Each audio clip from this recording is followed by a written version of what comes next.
Are you having a hard time figuring out what to get Dad for Father's Day?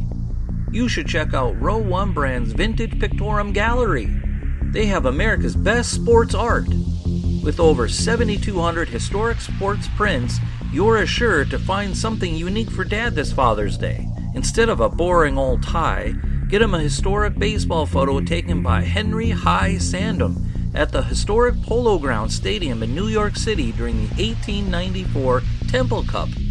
Or, if he's an NFL buff, check out the 1963 vintage NFL poster. These are so good looking that you'll be amazed how they turn out. Shop now at sportshistorynetwork.com/row1 and save 15% off your order. Here's what's happened in sports jersey history for February 4th. We talk about the great goaltending of Grant Fuhrer, and Ray Durbin of Row 1 Brand stops by to discuss his two favorite number 40s of all time. Listen in and learn about more sports history along with me from the uniforms and jerseys the players wore. And it's all coming up from you right now. Hi, my name's Darren Hayes, and I know you've heard me on the Pigskin Dispatch talking about football history for years. Well, now I'm on a new mission, a quest to find sports history in other sports as well as football by learning through the jerseys and the apparel and the gear that the players wore and the franchises supplied their teams. It's an educational trip, and I'm taking you with me day by day, player by player, uniform by uniform. The Sports Jersey Dispatch. This podcast is part of the Sports History Network, your headquarters for the yesteryear of your favorite sport. You can learn more at sportshistorynetwork.com. Hello, my sports history friends. This is Darren Hayes of Sports Jersey Dispatch, and welcome once again to the Pig Pen. And we are here to talk about some great history of sports through the jerseys that the players wore. And we're going to talk mainly about February 4th. But we have Ray Durbin, our good friend from Row 1 Brand, a great sponsor of the program of Sports History Network, that's going to come on and talk about a couple of his favorite number 40s near the tail end. So hang on for that. But first, let's get you some of the historic events that happened on February 4th. And the first one happened in 1952. The legendary athlete Jackie Robinson, who not only helped break the color barriers in college football and Major League Baseball, climbed over another hurdle on this day in 52. On this date, number 42 became the first African American to become an executive at a major television station, which was WNBC in New York City. February 4th, 1979, at the 29th annual NBA All-Star Game, which was held at the Pontiac Silverdome in Pontiac, Michigan, the West Stars outshined the East standouts by the tune of 134 to 129. The game's most valuable player was number 33 of the Denver Nuggets, shooting guard David Thompson. February 4th, 1986. Well, this is going to take us and guide us to our sports jersey player of the day. Is at the NHL All-Star Game, Hartford Civic Arena, the Wales Conference defeated the Campbell Conference 4-3 in overtime. Now, the MVP of that game was goalie Grant Fuhrer, number 31 of the Edmonton Oilers at the time. Fuhrer got his professional start in the AJHL with the Sherwood Park Crusaders and then moved on to the WHL's Victoria Cougars for a couple seasons, according to EliteProspects.com. Then he made his NHL debut with Wayne Gretzky and the Edmonton Oilers against Winnipeg Jets on October 14, 1981. Fuhrer became an integral piece of the Oilers dynasty of the 1980s by almost becoming an impenetrable stone wall in front of the Edmonton goal for most of the decade.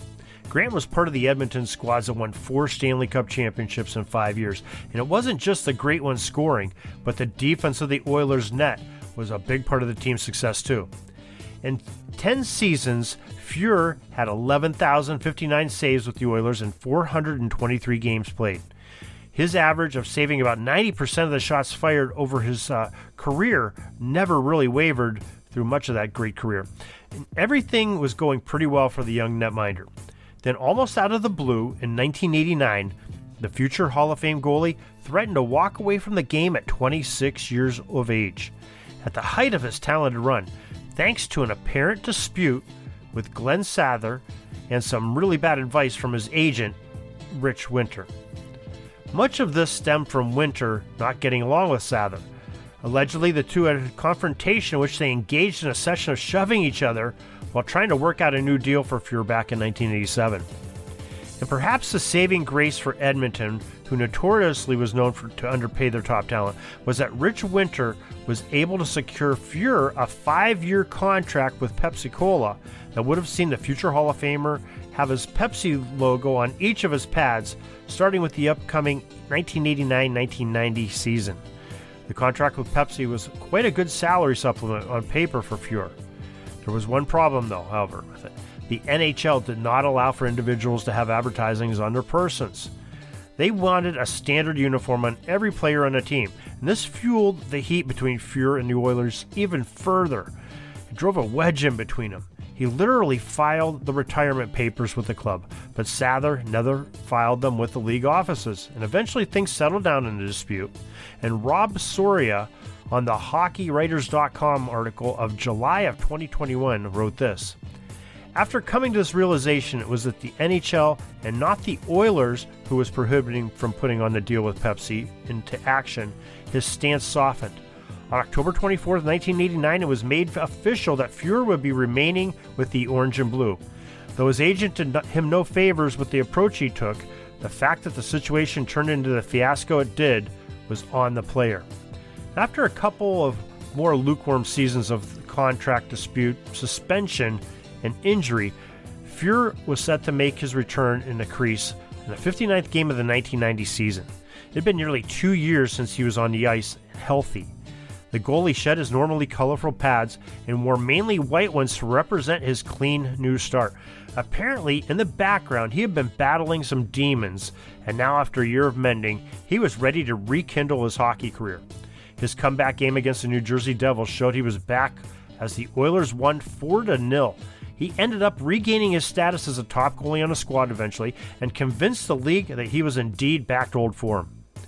Fuhrer departed the Oilers in 1991 and went on to play with Toronto, and then Buffalo, Los Angeles, St. Louis, and Calgary before calling it a career after the 1999 season. We salute number 31 Grant Fuhrer for overcoming his personal obstacles and giving to others the inspiration and hope that may be in the same circumstance that they too can recover and thrive in life. And that's why number 31 Grant Fuhrer is our sports jersey of the day. And what a great story that is for the great hockey legend. Our next story in history takes us to February 4th, 1990 at the NFL Pro Bowl in Aloha Stadium in Honolulu, Hawaii. The NFC defeated the AFC 27-21, and the MVP was Jerry Gray, the Los Angeles Rams defensive back. Now, February 4th, 1996, the NFL Pro Bowl in Aloha Stadium, Honolulu. The NFC defeated the AFC 20-13, and the most valuable player was number 80 of the 49ers, wide receiver Jerry Rice. February 4th, 1997, the Pittsburgh Penguins' number 66 star Mario Lemieux became the 7th National Hockey League player to reach the plateau of scoring 600 goals in his career. We just had another one just the other day we were talking about. February 4th, 2001, another NFL Pro Bowl game, Aloha Stadium. The AFC defeated the NFC 38-17 that year, and the MVP was none other than number 12 of the Oakland Raiders, quarterback Rich Gannon. In 2001, number 13 of the Boston Bruins, right wing Bill Guerin, was selected as the most valuable player of the 51st NHL All-Star Game played at the Pepsi Center in Denver, Colorado. North America defeated the world 14-12. Where's the defense in that game, huh? The fans were there to watch some pucks being put on net. In February 4th, 2007, Super Bowl 41, Dolphin Stadium, Miami Gardens, Miami, Florida. The Indianapolis Colts eased by the Chicago Bears 29-17, and the game's most valuable player was Indianapolis quarterback Peyton Manning, who wore number 18. In 2018, on February 4th, we had Super Bowl 52 take place at U.S. Bank Stadium in Minneapolis, Minnesota. The Philadelphia Eagles surprised the New England Patriots 41-33 to take home the Lombardi, guided by the Philly special play. The game's MVP trophy was given the recipient of that now famous pass play, Philadelphia quarterback Nick Foles, who wore number 9 in the big game. And like we said, now I want to take you to our sports jersey take of the day. It's by Ray Durbin of Row 1 brand, as he speaks of the comparisons of his two favorite number 40s. We have our friend Ray Durbin, and for those of you not familiar with Ray Durbin, we've talked to him on Pigskin Dispatch quite a bit. He is a great sponsor of the Sports History Network and Pigskin Dispatch, and we appreciate him. And he is also a great historian and preserver of great history of sports and all sports with his Row 1 brand. That's ROWONE brand.com.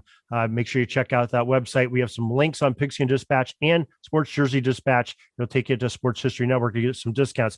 Ray Durbin, welcome to the Pigpen. Well, thanks. I really appreciate the opportunity to be here again and visit with you about some outstanding football players. As I understand, this particular program is going to deal with famous numbers or numbers of athletes that I'm particularly fond of. I guess I'd like to proceed by talking about some of my favorites that were number 40.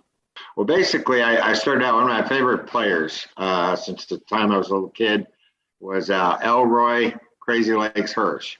And I guess the reason I was initially enamored with him as a player is the fact that I like that nickname, Crazy Legs. And also, at that point in time when I first started watching pro football, not that many teams had the iconic uniform like the Rams did, with the actual ram horn drawn on the helmet, painted on the helmet.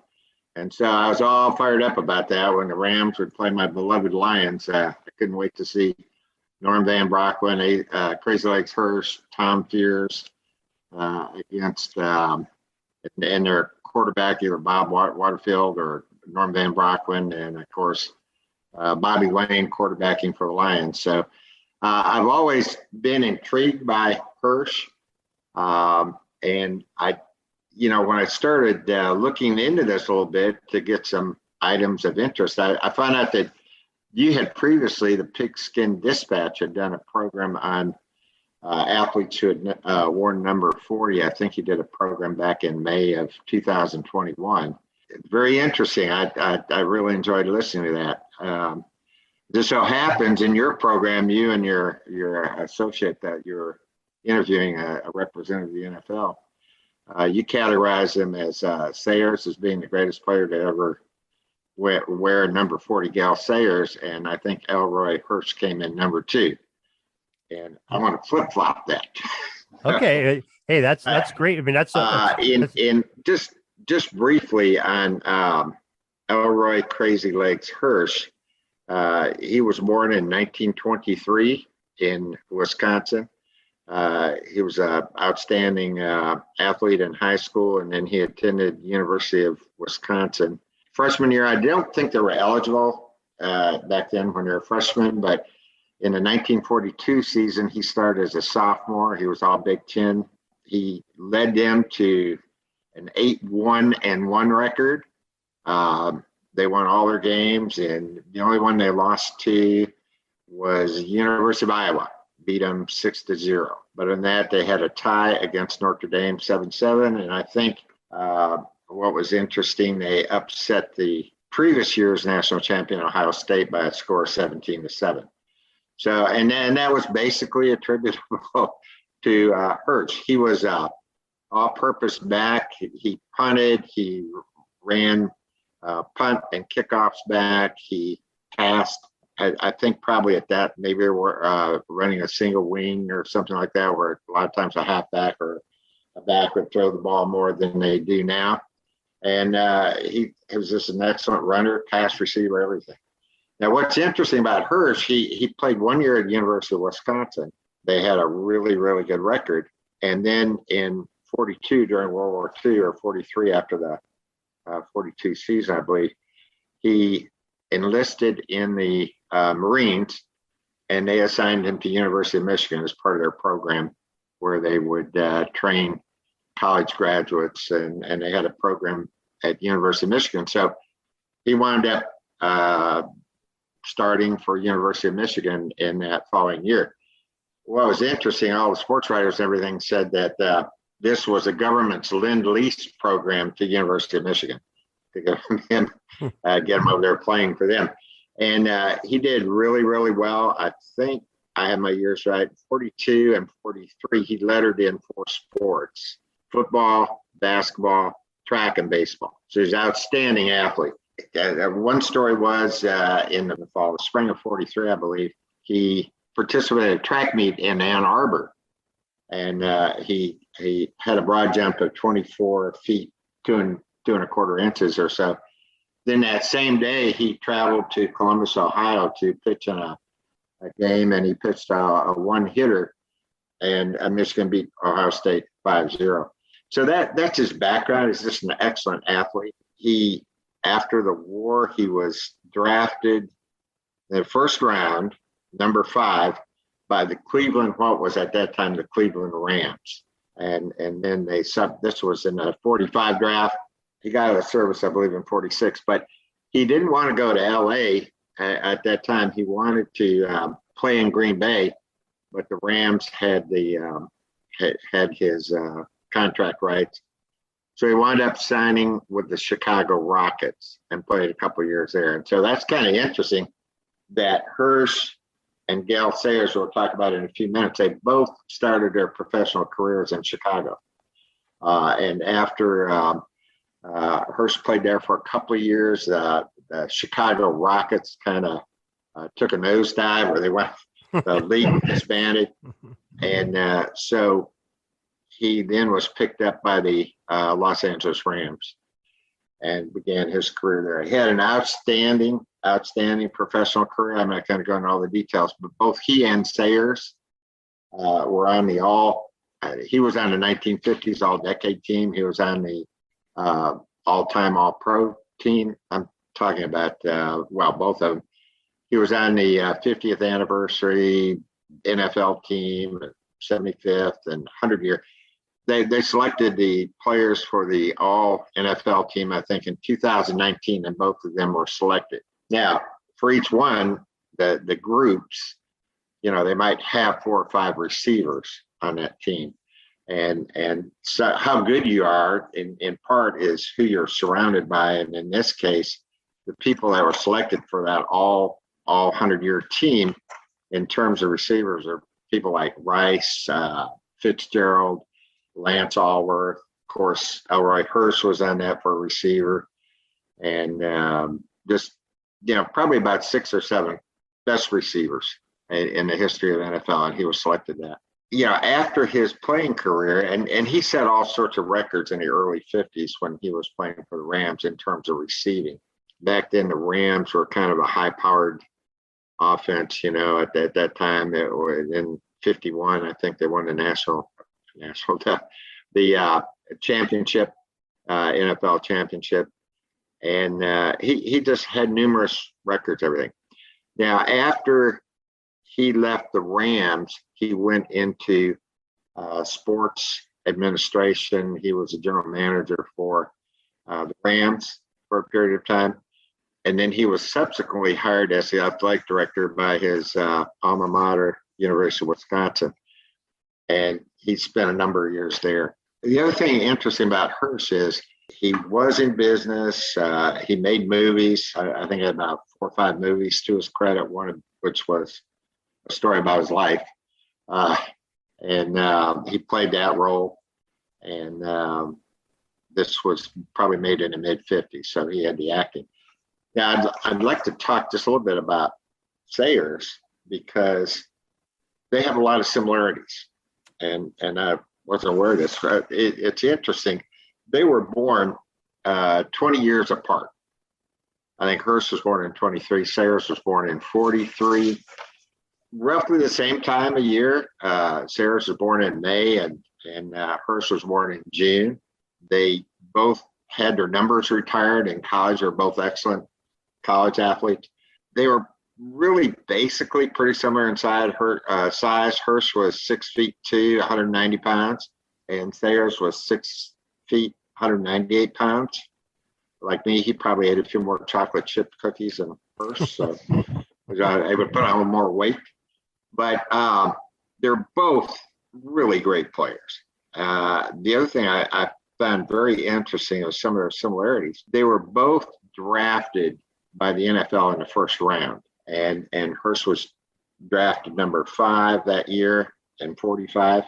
And in 1965, Sayers was drafted in the first round. And depending on the source, he was either drafted number 4 or number 5. I saw one reference is drafted number 5, but they said the NFL drafted number 4 and the AFC drafted number 5. They both started their careers playing in Chicago. I think it's interesting how much influence wives have, but I can see that at that point in time, he had a choice of going with the Kansas City Chiefs or going to the Chicago Bears. And his wife, I think, encouraged him to go to Chicago. There's probably more activity there at that point in time.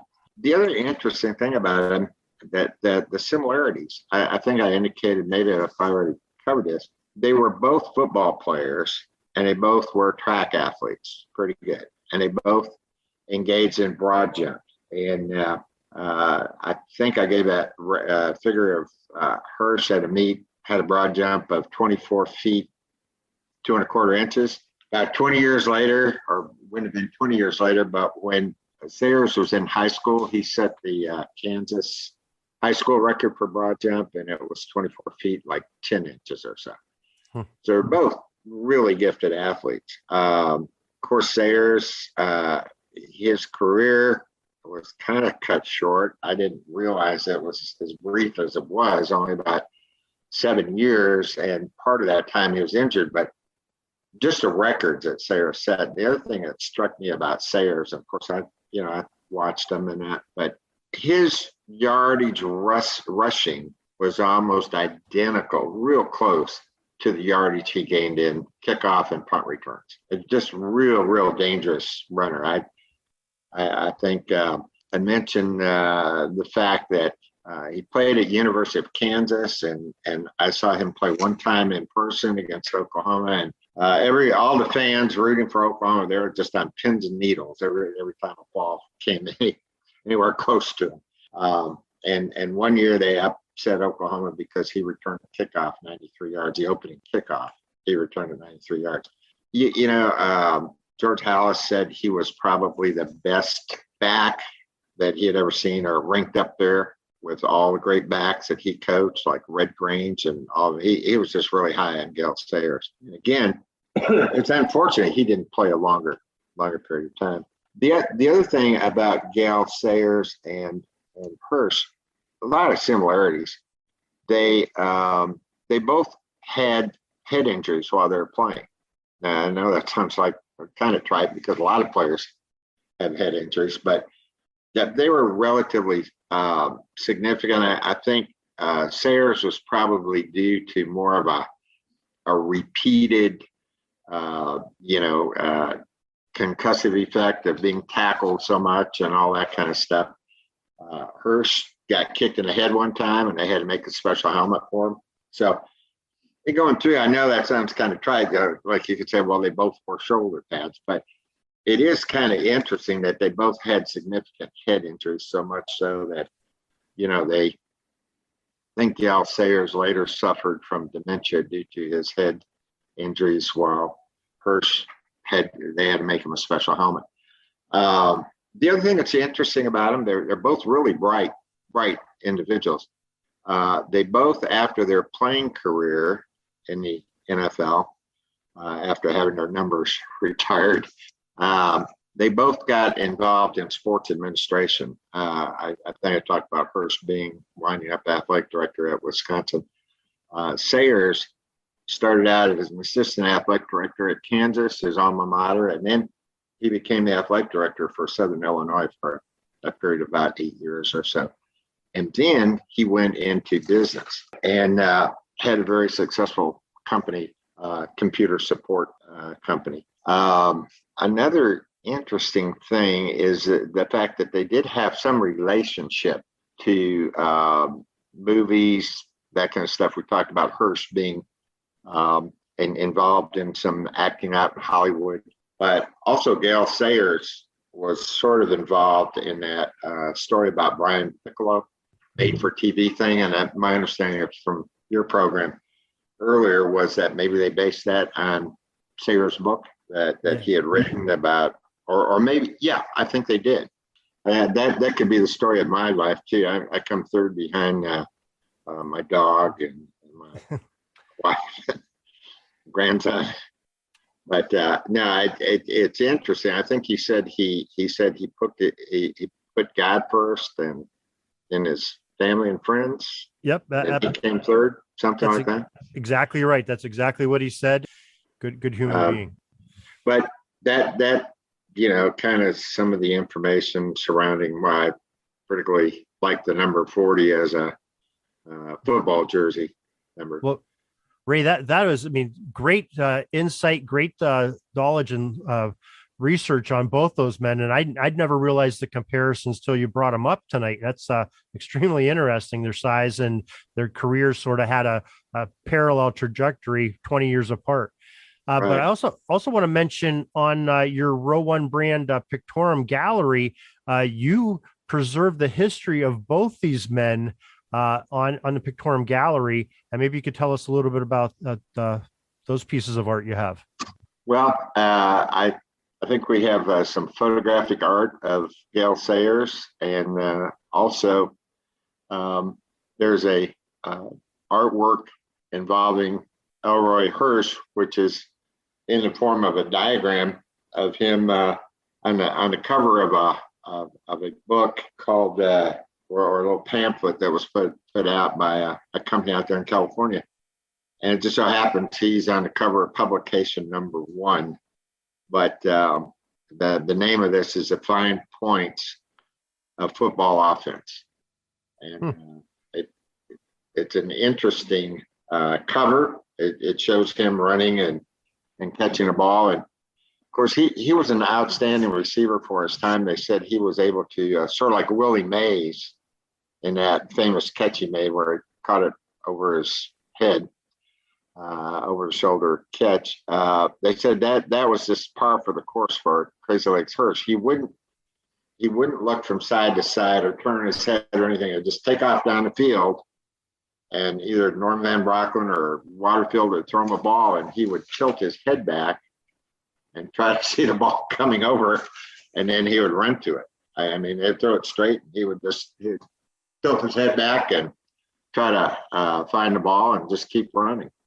The other thing interesting, just real briefly about is how he got his nickname Crazy Legs. And again, an interesting thing is just some of these players I never thought about until we were talking here. Might be interesting to hit some stories about all of the weird or iconic nicknames of some of the players. Now, maybe you've already done that, and I apologize if you have, but on Hearst, they said he got his name because when University of Michigan was playing Great Lakes Naval Academy, or it could have been University of Wisconsin, but I know it was Great Lakes. A sports writer said his legs are going every which way. They're going like 8 different directions and da-da-da. And he said he looked like the crazy legs, and he looked like a demented duck the way he was running. And he did, his feet were kind of splayed out or something. I guess he had a funny gait, but he was really fast. So I tried to pattern myself after him.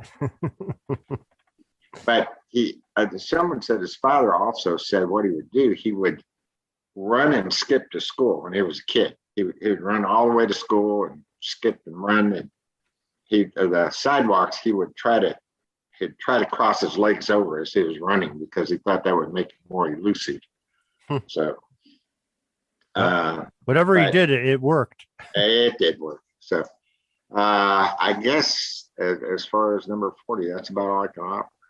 No, but hey, that is fantastic. And I wanted to mention, the Gale Sayers on the Pictorum Gallery. I just went to Ray's site, Row One brand, and clicked on the gallery. It takes you to the Pictorum Gallery. I typed in Gale Sayers, and this piece of art came up, 1966 Gale Sayers Chicago Bears photo art. And it's a black and white during a game. And Sayers is like, he's running, but he's like midair.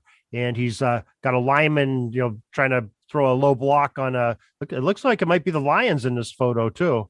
It's hard to tell. I It was hope black and not. white.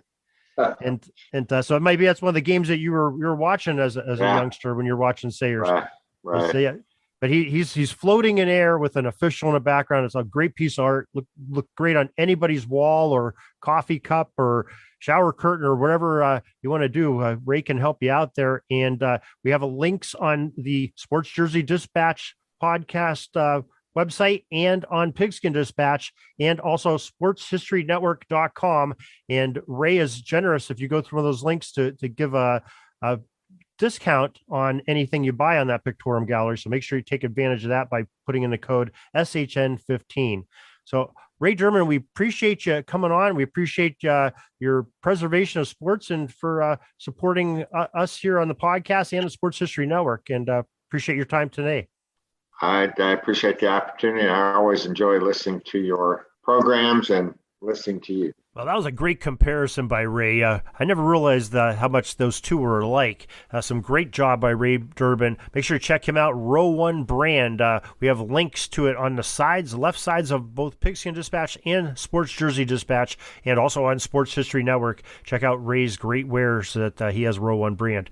Also want to thank our music, Gene and Mike Monroe, for that great reggae in the beginning. And then Jason Neff with his tune that you're hearing right now in the background, and the one that's about to play in a second in our closing credits. Also, we couldn't do it without the great resources of On This Day, newspapers.com, the sports reference sites of pro football, baseball, hockey, and basketball reference. Couldn't do that without them. They bring them some good information that we like to share with you, and please make sure you check out their websites as well. Till tomorrow, everybody, have a great sports day.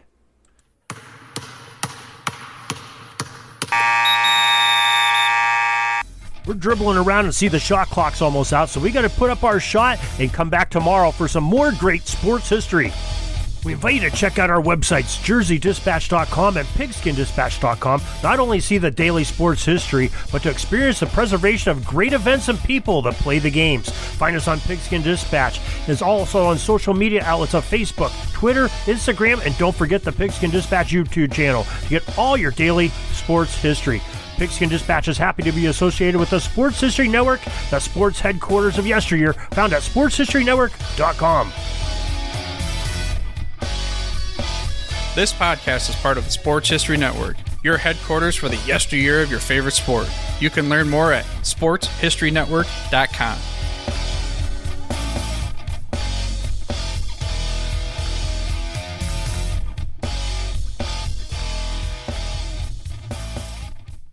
At the Sports History Network, we're all about sports yesteryear, and so we're so pleased to introduce you to Row One, an online memorabilia gallery and shop that brings you sports history to life anywhere. The Row One gallery includes over 5,200 gorgeously reproduced prints of team posters, game program covers, game tickets, advertisements, and more in baseball, pro and college football, pro and college basketball, and more. And any gallery item may be printed in a variety of sizes on wood, metal, canvas, acrylic, or poster paper. And in Row One shop, check out the thousands more of unique items with the retro and historical designs dating back to 1876, including t-shirts, long sleeve shirts, phone cases, mugs, blankets, pillows, towels, and even shower curtains. Go to sportshistorynetwork.com, ROW1, for access to the full Row One catalog and for gallery prints and gift items, plus get a 15% discount off all prints on the Row One Pictorium Gallery with coupon code SHN15. Follow the link on the show notes.